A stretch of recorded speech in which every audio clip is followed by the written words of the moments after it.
jiraatan. Ameen. Tuf nagaa. Fayyuma. Galanni Waaqayyoo. Maqaa Waaqayyoo haa eebbifamu.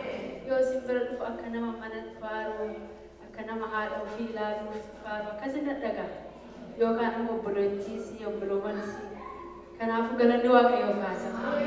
Obboloowwan kiyya baga jiraatan. Maqaa Waaqayyoo haa eebbifamu. Mehii akka marga keessan kaasaa. Galanni Waaqayyoo haa ta'u. Baga jiraatan. Baga Waaqayyoo hundumaa gargaaree galgala bareedduu tanaan nu ga'e maqaa Waaqaa eebbifamu. Keessaanuu ammoo torbeen kunii torbee wanta gaarii haati namaaf taatu hundumaa yaadatan natti fakkaata. Akka aadaallee ta'e waaqeef wama kabajamullee ta'e wanta gaarii. Kanaaf baga warri haadha taatanii baay'ee sin jaalanna bagatti siin ga'e. Maqaa Waaqaa eebbifamu. Lubbuutii yaa Waaqa kee eebbisi. Jedhaa waliin faarfanna. Wanta biraa waan goonuu qabnu. Lubbuun keenya, foon keenya, lafeen keenya jiraachuu keenya hundumtuu Waaqayyoon eebbisuu wanta irra jiraata.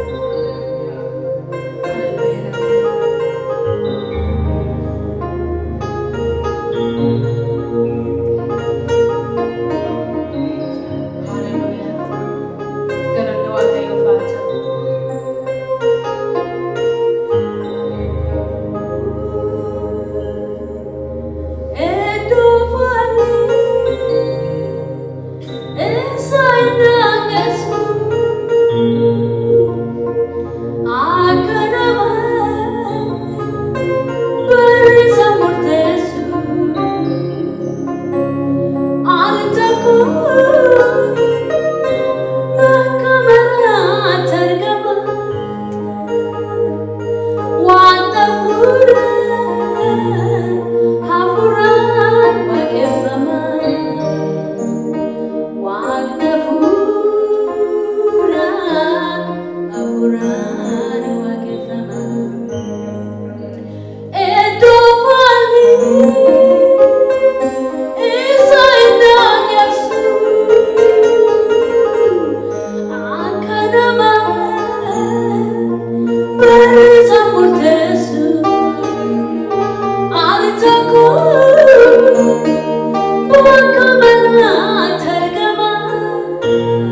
Yes,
tokko gaafa rabbi jedhu fuula waaqayyootti bara bara sagadaa jiran.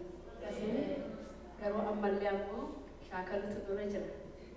Shaakalaaf jennee yeroo ta'in kan uumamne sanumaa fi waaqayyoon akka waaqa sinuuf uumamne. Nama tokkotu jira maqaan isaa Brother Lawrence jedhama. Jaarraa gara 17ffaa keessa jiraate. Namni kun nama hiyyeessaa baay'ee isaa baratee illee qeesii hin taane. Garuu bara jireenya isaa waa tokkoon beekame seenaan isaa haga darbee shaakala isaa kana shaakala keessaanuu waaqayyo wajjin hundumaa keessattuu inni akka sheefii ta'e akka nama waabilcheessa hojiin isaa sana. Garuu inni haga inni darbee barreeffama inni hiriyaa isaatti barreessu irraa argame maali? Waaqayyoon guyyaa guyyaadhaan akkamitti akka shaakalu, akkamitti akka fuula waaqayyoo barbaadatu, akkamitti akka waaqayyoo waaqeffatu. Hundumattuu waaqayyoo waaqeffatu. Keessa darbee maayyuu yoo distii battanii kan bilcheeffatan yoo sanni waaqa distii kanallee uumte jedha waaqa galata. Galanni waaqayyoo faata. Waaqayyo wanti nu uumee fi waan biraatiif miti akka isaa sagannuuf. Kanammoo akka hubannu waaqayyo nu gargaara. Wanti guddaan maali gooftaa kenna? Haalli hundumtuun darba. Dargaggummaan illee jaarummaan illee darba. Hiriyaan illee beekaan illee mootiin illee darba. Gooftaa Yesuus Kiristoos bara baraan inni sana.